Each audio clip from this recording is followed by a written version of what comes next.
Okay, so some of you might be thinking, my dog knows sit, they know look at me, and they know touch, and they are still insane.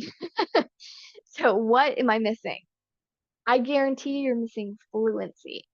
So what I have often found is that there are dogs, I'll walk into a home and I'll say, okay, what cues does your dog know?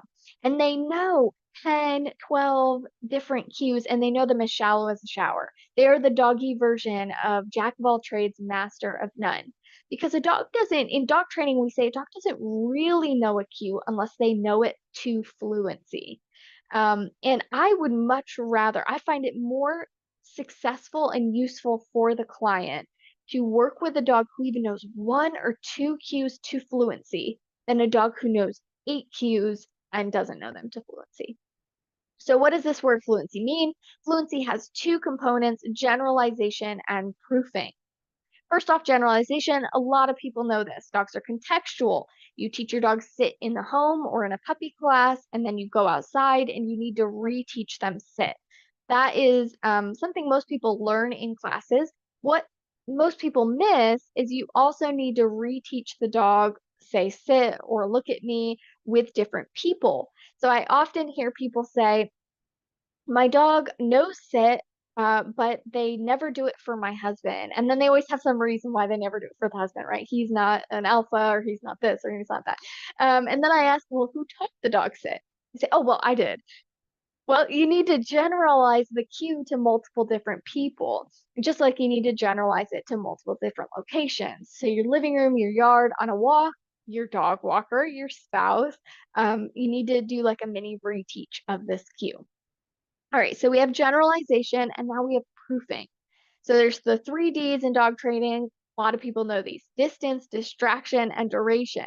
A lot of people know these, and a lot of people still, they'll say, oh, my dog knows sit. I say, do they know sit a distance? Do they know it with distraction? Do they know duration? And they're missing those components of it. So here is a video of sit at a distance. And the reason why I show this video is because one of the tricks I found for teaching distance is if your dog knows a weight cue or has some level of impulse control. A lot of times dogs struggle with distance because where the treat comes from.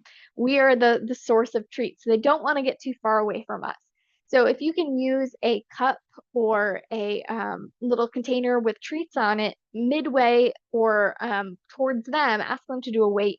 It's a little easier to teach something like sit at a distance because you've moved where the reinforcement is. All right, so I like to think of these three components, distance, distraction, and duration, as difficulty knobs. So if one is all the way up, then you need to try to wiggle the other two a little way down, right? All three pushed all the way up, that's going to be like a calculus exam for a dog, and maybe they're only in kindergarten. So each of these adds a layer of difficulty for the pup. Let's do an example because oftentimes people know this in theory, and then when it comes to real life examples, it's harder to realize where maybe things have gone wrong. Okay, so this was something I was discussing recently with someone. They want, when guests come over, they would like that they can go up and greet their guest while their dog sits or lays politely nearby. That is their goal. And they told me that their dog knows sit and won't do it in this context. So let's think about the different difficulty knobs here. How high is the distance difficulty knob? Is the dog right next to them? And the answer is no, they're across the room. And I actually asked this person, I said, can the dog do sit from across the room normally? Like if you stay here and ask for sit, can they do it? And their dog couldn't. So they had never even rehearsed this without the guest. Is there a distraction here? So, the distance knob is a little bit up. Is there a distraction here? Yes, a huge distraction. That one's all the way up. And duration. Yes. Do we want our dog to pop their butt up every 2 minutes, every 2 seconds? I mean, 2 minutes would be great, right? Or do we want them to sit and stay seated for 5, 10 minutes while you greet your guest? And again, I asked this person, I said, can your dog do a sit for 5 or 10 minutes? And they said no. So now we can look at this situation and realize what's gone wrong. Why isn't the dog listening? And that's because this is a calculus exam. This is very difficult for the dog, and they're, in puppy kindergarten level. And we haven't practiced these things individually. Okay, so if the dog doesn't do a command or a cue, reevaluate. What about this environment is making it too difficult to listen? Do I need to think about generalization or proofing?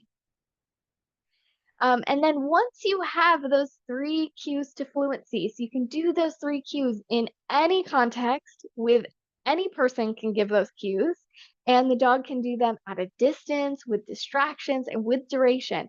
Now you begin adding all your other fancy training on top of that. So if you want to do tricks training, agility, service dog training, off leash work, these all come secondary to management, emotional regulation, and the core cues.